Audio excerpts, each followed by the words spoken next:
and November is usually the time when I start planning for the next year, especially my journal ecosystem. For me, October to November is always the trial and error season. I test new layout, adjust my system, and try anything fresh that I want to bring into the next year. That's why for this November reading journal setup, I'm switching to a different notebook. Hello friends, it's me again, Hesti. Welcome back to my channel, and if you are new here, welcome to our cozy little corner of the internet. So, besides the fact that I literally ran out of space in my old notebook, the main reason I'm switching things up this month is I want to test the traveler notebook size for my 2026 reading journal. These last 2 months of the year are my practice stage, just getting familiar with the new size and experimenting with layouts before fully committing next year. For this setup, I skip the cover page. Instead, I'm starting a daily reading tracker as my opening spread.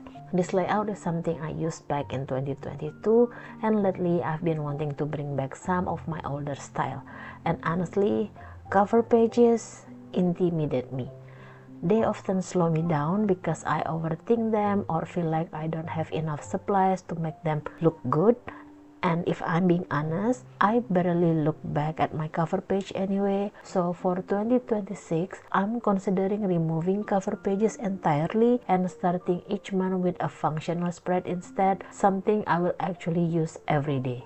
For this tracker page, I went with my comfort style, decorating the border using scrap paper and washi tape. I also layer a white border transparent sticker over the girl sticker to give it a cute frame look. This month, I wrote all my page title on separate piece of paper. I cut them and pasted them on the pages. I didn't want to risk messing up directly on the page, plus the white border helps the title pop on the top of the layering.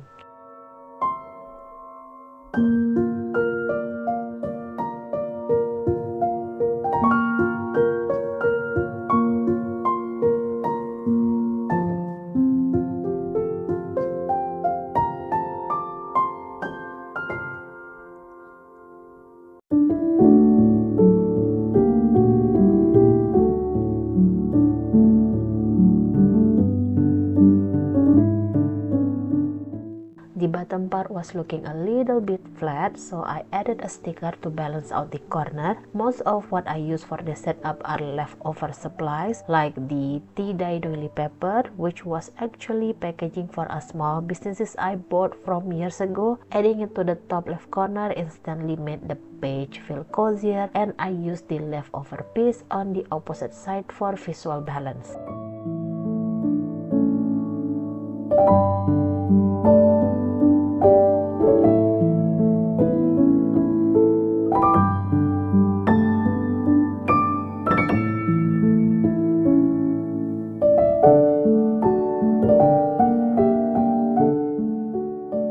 The script paper you see is from one of my journaling kit, I think from last September. Speaking of that, I've been working on my Patreon since we are officially heading to planning season. I'll be posting lots of printables and journaling kits for 2026 soon, so if you want early access or notification when the new kits drop, feel free to join us there.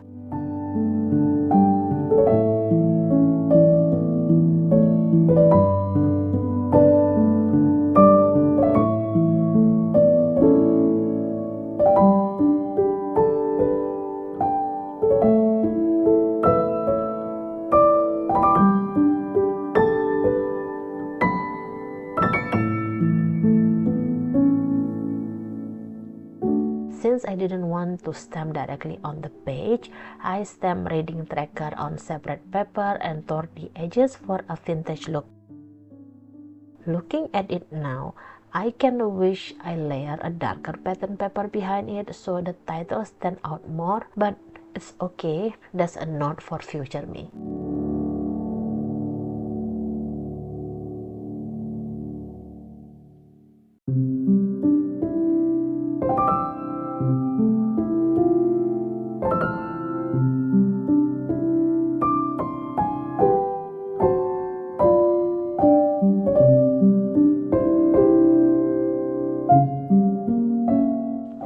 once the main decoration was done, I filled the empty spaces with stickers. I personally don't love too much empty space in my spread. I like when the page feel full, whether it's writing or decoration. That's also why I'm moving from A5 to TN last year. TN is just a little bit taller and slimmer, and I think it fits my style better.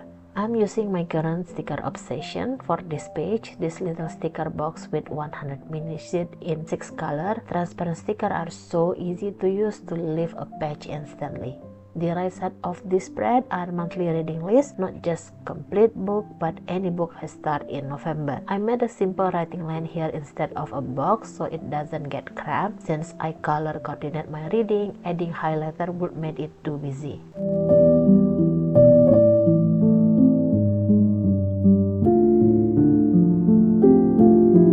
For the calendar, I use a 3x5 grid. I always go for a taller calendar because I'm a poly reader. I read multiple books at the same time, so I need space to record at least 3 books a day because that's usually my reading pattern. Are you a one book at a time reader or a poly reader like me?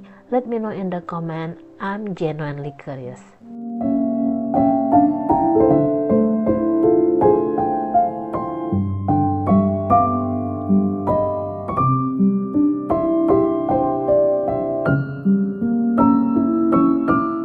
One of my favorite border tricks is adding double line. I first learned this technique from Janet at sleepyneko.pujo on Instagram. For the second line, I break it up and then fill the little gap with a coffee color highlighter for the vintage feel. Oh, by the way, I'm using Sarasa Light Vintage 0.5 gel pens, caramel for the calendar, and the purple one for the dates and reading list line. I will link everything I use in this description, and if I miss anything, just ask me in the comment.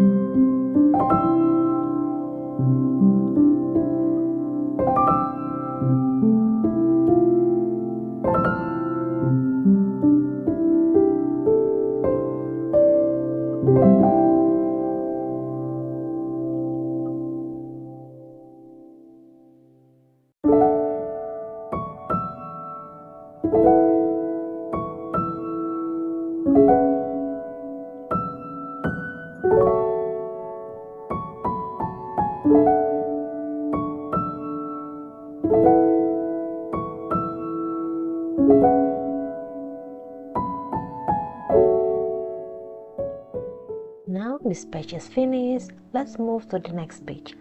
I am a huge fan of reading challenge and readathon. My old subscriber might know about this because in 2022, I even had a section for any reading challenges and readathons that I will be participating in my monthly setup. My love for reading challenge is one of the reasons that I create a book club with 2 of my Indonesian Bookstagram friends to start our own reading challenge. It was started with 1 year long reading challenge. Now apart from that, we are also hosting month-long reading challenge every single month. Now, this page is for my book club November reading challenge called Book Chain. We have 8 prompts and the rules is simple. Rule number 1, one book only count for 1 prompt. Rule number 2, no minimum page count. And rule number 3, you have to follow the prompt in order because each one connects to the previous book you read. So for example, the first prompt is to read a translated book. Since it's the start point, no extra requirement attached. The second prompt is to read a book with the same language with the first prompt. So let's say I'm reading a book in Indonesian. Then the book for the second prompt should be in Indonesian as well. Another example is the third prompt is to read the book with the title started in the same letter. So if I read Sakamoto Days for the second prompt, then I can go with Silent Patient for the third prompt because both titles start with letter S. I'm making 8 boxes on this page, 1 for each prompt, and once I finish reading a book for that prompt, I will stick the cover inside the box.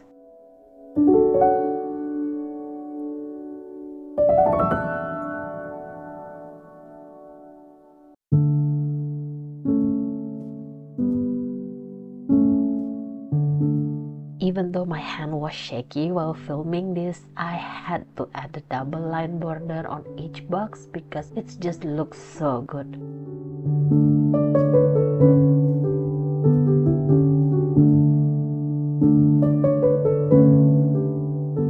At the time of recording this voiceover, I have finished 2 prompts already. For prompt number 1, I read The Menu of Happiness by Hisashi Kashiwai. It is translated from Japanese to English. So for prompt number 2, I have quite a lot of options.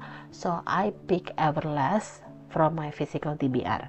After joining Trick or Treat-A-Thon in October, my reading mood is so high right now, so I'm confident I will finish this challenge and hopefully discover some new favorites along the way.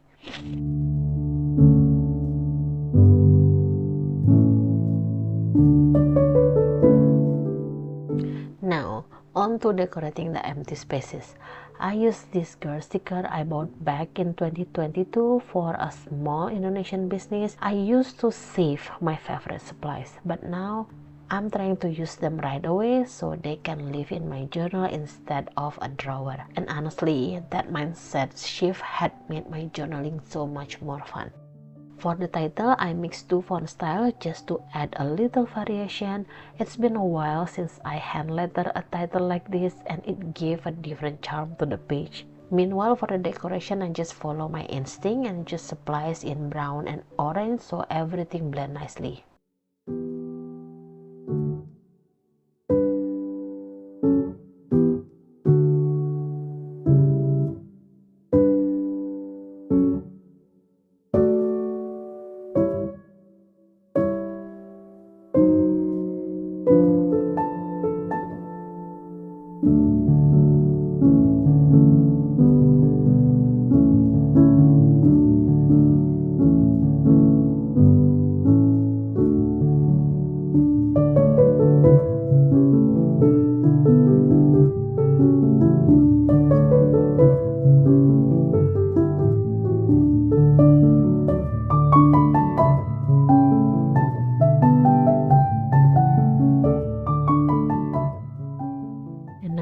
We've reached the last page of the setup, my November reading log. This is a spread I have had in every monthly setup in my reading journal since 2022 except the last 2 years, and I genuinely don't know why I skip it. I love setting up this page and I love using it. It is functional, versatile, and leaves room for creativity. Even though I set it up at the beginning of the month, I still can tweak it at the end depending on how my months went. For example, for this month, I filled the left side with decoration and left the right side empty. I added a border around it to make this page like a one big frame. If I had read lots of books, I will add only the cover and the rating. However, if I read less amount of book, maybe I will add a little detail like my reading format, number of pages, genre, etc. The versatility of this page is why I think I really enjoy having this page in my journal, and I definitely bring it back in my 2026 setup.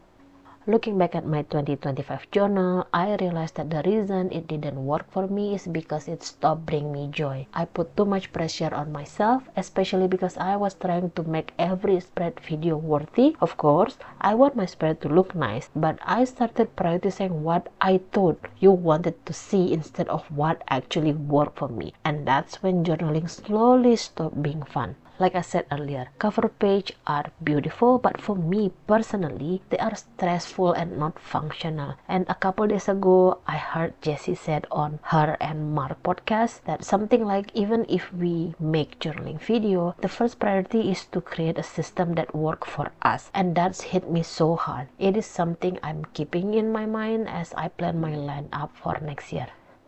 And before I go, a little announcement. I will be starting a journaling series where I'll be posting 14 journaling videos to help you build your 2026 journal lineup, whether you want new layout idea or you're looking to refresh your system.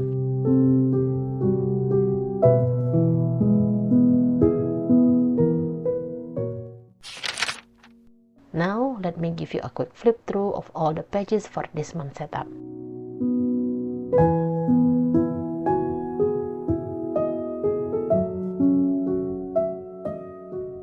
hope this video helped you create something that truly works for you. If you are still here with me at the end of this video, thank you so much. Don't forget to subscribe if you want to follow the series. Leave a comment so I know you made it to the end, and hit the like button if you enjoy hanging out with me today, or if you just want to support the channel. I'll see you in the next video. See you soon, friends.